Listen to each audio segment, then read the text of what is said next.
This is your daily dose of all things royal.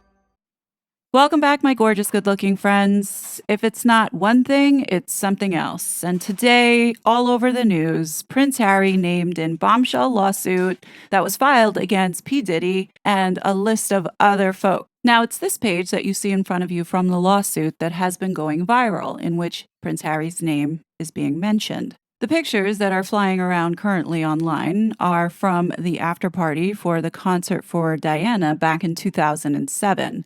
Now, I am not defending Prince Harry or a fan of his, but I have to say in this case, the media is positioning this narrative in the wrong way, in my humble opinion. Prince Harry is not tied to these parties or has been involved in any of these parties in any way, so let's make that clear. Now, I took the time this morning to read this lawsuit from front to back, and let me tell you, it's bad. It's not only P. Diddy who is getting sued and accused in this lawsuit for being a part of this trafficking ring. The bigger problem that I see here that will eventually blow up are the people that knew about it and funded it and are listed here on this defense, such as Lucian Grainge, and we're going to talk about him specifically today as it does relate to the royal family. He is the CEO of Universal Music Group and Motown Records. So this guy is a pretty big deal in the music industry. So the part that Prince Harry is listed in is within the 15th cause of action against Lucian Grainge, not P. Diddy. Now in this section, it is alleged that this guy Lucian participated, funded, and also looked the other way because of the business opportunities that he had been given or potential business opportunities that would bring him by associating with Diddy. So now that you understand the context, let's go back to the section that has been going viral. In bullet letter O, it says, defendants Lucian Grainge, Ethiopia Hapter-Mariam, Motown Records, Love Records, and Universal Music Group had constructive knowledge of Combs' trafficking venture because of specific acts by Mr. Combs that put it on notice of a particular and ongoing trafficking venture. Among the specific acts were Combs' use of vast sums of cash, drugs, fake promises of career opportunities, and access to music industry executives in circumstances that should have prompted defendants Lucian Grainge, Ethiopia Hapter-Mariam, Motown Records, Love Records, and Universal Music Group employees to specifically raise questions about Combs' trafficking. Now, going to paragraph Q, it says, among the financial benefits that the defendants Lucian Grainge, Ethiopia Hapter-Mariam, Motown Records, Love Records, and Universal Music Group received for participating in and facilitating Combs' trafficking venture were the affiliation and access to Mr. Combs' popularity. Mr. Combs was known for throwing the best parties.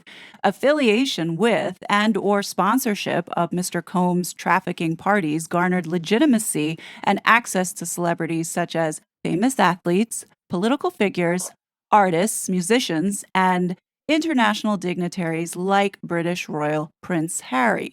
Remember Diddy used to have these parties in Saint-Tropez for his birthday, and he would dress all in white, and he also used to have these parties in the Hamptons called the White Party. Now, the photos that I'm showing you are from an event back in July of 2006, and the event was called Unforgivable Fragrance Celebration, and it was a dinner in Saint-Tropez, France. As you can see, we had Ivanka, Paris Hilton, we had Penelope Cruz, but you know who else was there? The YORKS, Eugenie and Fergie. Yes, they were there in Saint-Tropez partying it up with Diddy. So now it makes complete sense as to why Diddy was at this after party for Diana, because Lucian Grainge was part of the advisory board alongside with Prince William and Prince Harry for this concert for Diana. So now you understand how Lucian got this gig and why Diddy was at that party.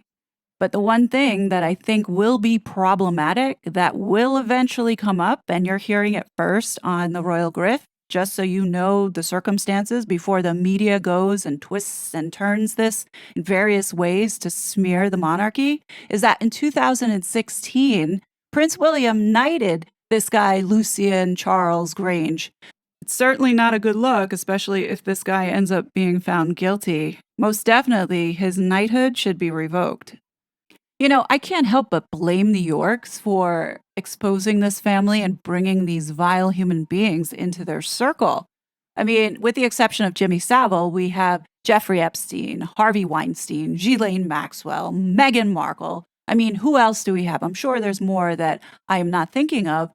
And with all the relationships that the Yorks have that tie back to trafficking, you have to wonder, did they see stuff? I'm sure they did, but like many of the other celebrities, look the other way.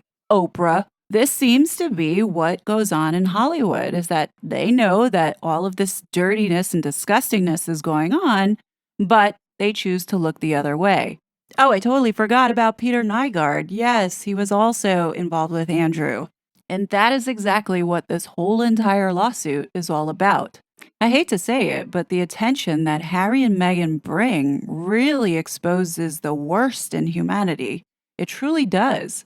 You know it's really serious when the FBI is going to raid all of your properties. So I'm guessing this situation is really bad. And we are just at the beginning of it. But what do you guys think? Definitely leave your thoughts below. As always, I will be back with more content. But until then, please be safe, and I will talk to you later.